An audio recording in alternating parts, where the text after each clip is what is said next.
Who makes you feel the sexiest? I don't know if I really ever feel sexy. I think when you have the I made it moment, your drive diminishes. I don't really understand it, but music, I know, is such a tough industry. I did cry myself to sleep that night. You will be a mentor to somebody else. I was getting tall, boys were getting cute, bodies changing, everything's changing, and then my family was changing. I'm from Latin America. You grow up thinking that you have to be such a good girl, That's so right. humble and so Quiet and appreciative, and you really sometimes just need to own your power. Be loud and big. Hi, I'm Nina Garcia, and I'm so excited to introduce our guest today. She's a Grammy-nominated singer-songwriter and one of the most influential voices in country music. This year alone, she played a sold-out arena tour, was a coach on The Voice, and of course, graced the cover of ELLE. She's an advocate for mental health awareness, LGBTQ rights. Our guest isn't just following the rules, she's writing her own. This is Defining Kelsea Ballerini. Kelsea, thank you so much for joining us today. You've had an incredible year. Thank you. When you look back at 2025, what is one moment that will define this year for you? Ooh. Well, first of all, you're an icon, and thank you for having me. You're so it's sweet. really lovely to talk to you again. It's been a really beautiful just chapter of life and certainly of my career. It's hard to even pick a word to define the rest of the year because I have no idea what's coming up. But I think so far, doing my first arena tour, it felt very full circle. And I say that because there's a phrase that we use in Nashville called the 10-year town. And everyone kind of has their version of their 10 years to make it, what that means. I put out my first album 10 years ago, and it took a really beautiful, steady grind for 10 years to headline arenas, and we did it. How did it feel to see all those fans? Really emotional. And I wanted to make sure that I stayed present every night because it gets really monotonous every day. You know, like you pull into the arena, every backstage looks the same, it's concrete.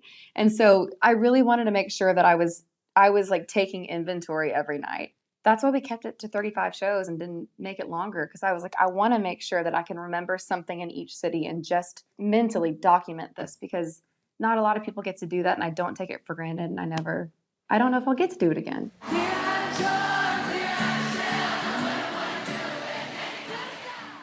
You've really carved out a name for yourself as a fashion fixture. Ooh. From the Schiaparelli look on the cover of ELLE, to the Tamara Ralph couture mini dress at the Grammys, to a custom Michael Kors moment at the Met Gala. Don't we love Michael Kors? Oh my gosh. Lovely human. Oh, Lovely the best. man. Was there a moment when you thought, okay, I've really made it? Never. Really? Come on. No, never. I mean, definitely moments where I'm like, I feel like a princess. Like 13-year-old me is freaking out. Met Gala was a huge one. That's been on my bucket list for the longest time. Like when I was a little girl, I played dress up. Like that was my thing. I always loved like clothes and fashion and beauty and being able to transform yourself depending on your mood and trends and all that stuff. And so that was really amazing. And the dress that Michael made was just gorgeous. Schiaparelli on your cover was a huge one. I don't think I'd ever put Schiaparelli on my body before. So even zipping it up, I was like, ah. Yeah, so there's definitely moments. But I think in anything, in music, fashion, business side, whatever it is, I think when you have the I made it moment, your drive diminishes. And I'm not there yet. I hear you. I can understand that. I believe there's more to come. Are there any fashion moments that you look back and cringe at? Certainly. You want to share? I have my own. What's one of yours? Oh my you God. go first and then I'll I've go. had so many. When I wore like something too tight or too sexy, I'm like, what was I thinking? Shoes that were too high when they were that platform. Yes, that's hard. I mean, I've had several. I remember my first ever red carpet. You had to be top 40 to walk the carpet, but I really wanted to be at this award show. So I decided to be a correspondent for Radio Disney. So you could walk the carpet really, really early and then you get behind the barricade and interview people. I didn't know. I didn't believe in eyebrow pencils and I only believed in like booties, not heels yet. It just wasn't my best. And lots of blush. Yeah, it just wasn't good. Sometimes I don't like what's in the mirror. You've talked a lot about how songwriting became an outlet for you as a kid growing up in Knoxville, especially as a way to process some of the challenging moments when your parents got divorced. Mm-hmm. Can you take me back to that time?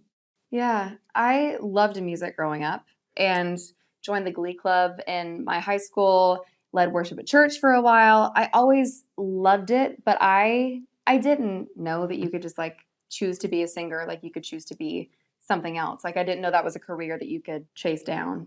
I was 12 when my parents got divorced, and that's also the age like I was getting tall, boys were getting cute, body's changing, everything's changing, and then my family was changing.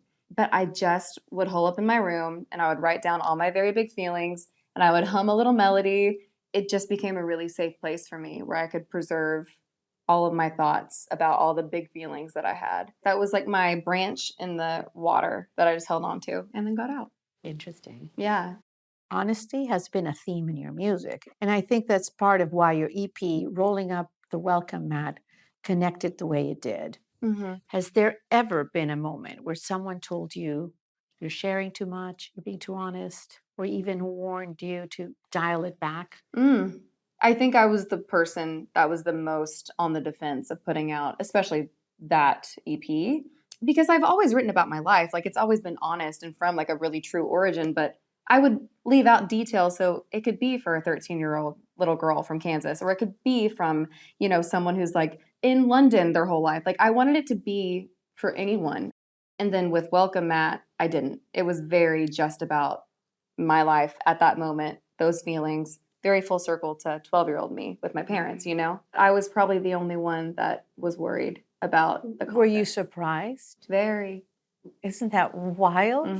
It was like the most rewarding musical chapter of my course. life. And it was the most unintentional commercial project I ever put out. Incredible. I kissed someone new last night, and now we don't care where you're sleeping, baby. This is a little harder conversation, but this series is all about the moments that define us.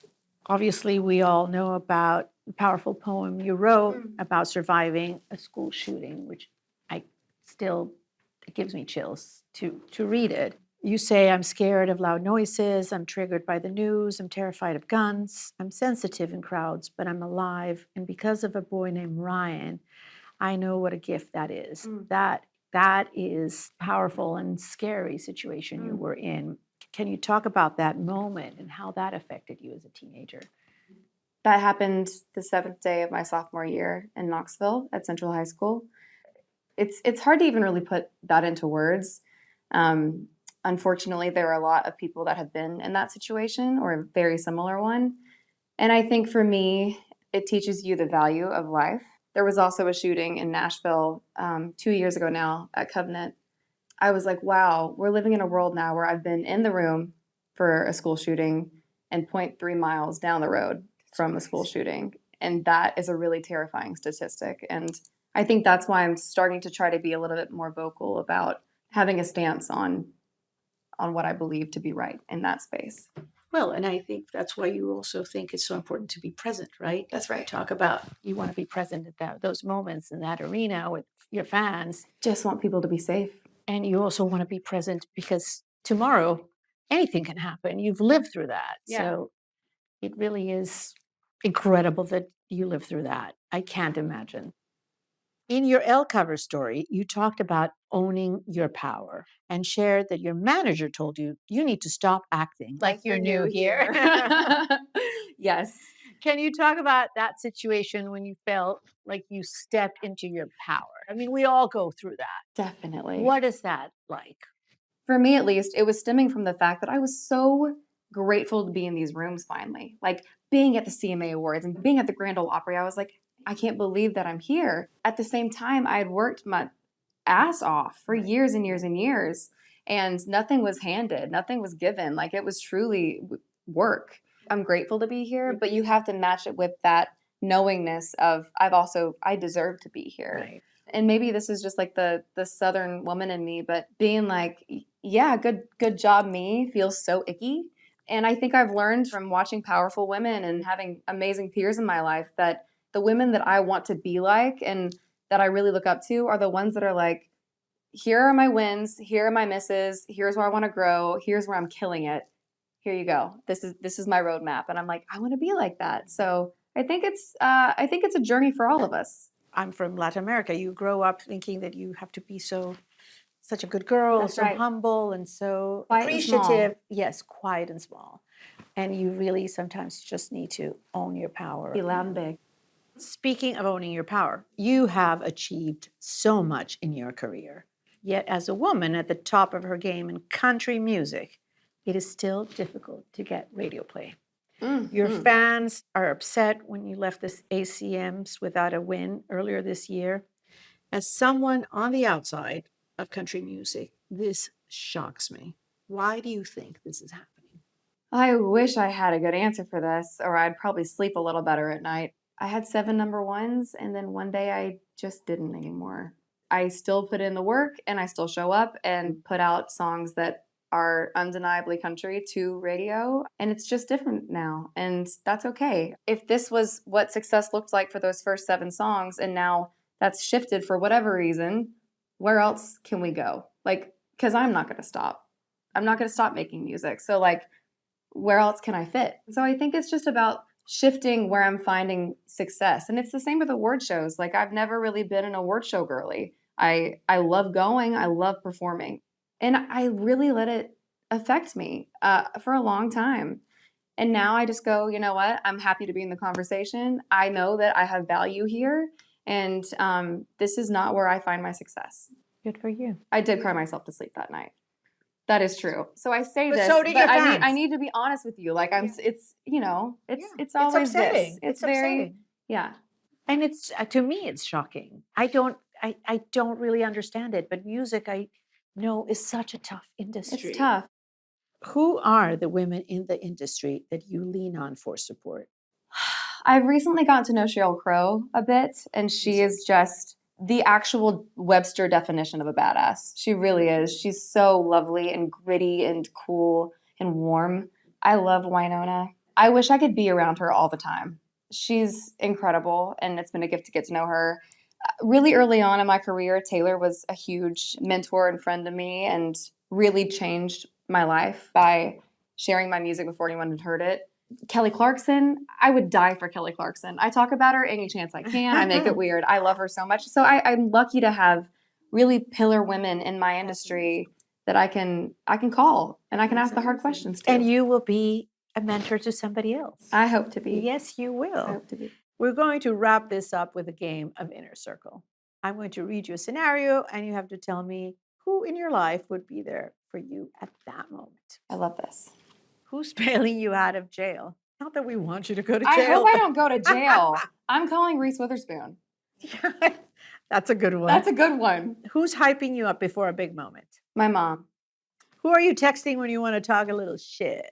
Carly Pierce. Who knows all your secrets but would never tell? My best friend, Kelly Bolton. Who gives the most honest advice, even if you don't want to hear it? My therapist, Kristen. I owe her a phone call. It's been too long. Who makes you feel the sexiest? Whoa. I don't know if I really ever feel sexy. Oh, please. No, that's not really. You are such a sexy mom. You're so nice. You are so sexy. I don't know if I that's not really something that I wear. Seriously? Truly. Maybe that's like something I can work on. Well, Except for that Scaparelli. Okay, That Scaparelli. Scaparelli is when I feel sexy. Who makes you belly laugh every single time? Oh my goodness. My childhood best friend, Madison. Who would you want in your corner during a major meltdown? Probably Taylor Swift. I feel like she can handle anything. She can. Who's the person you trust to pick up a tattoo for you? No preview. Unfortunately, I'm not precious with them, so you could pick one out and I'd go get it right now. Really? Yeah. Okay, I'm going to pick that next tattoo. No preview. Okay. Anything you want. Thank you. Thank This you. was fun. This was lovely. Let's go to dinner. Yes, let's Okay. do that.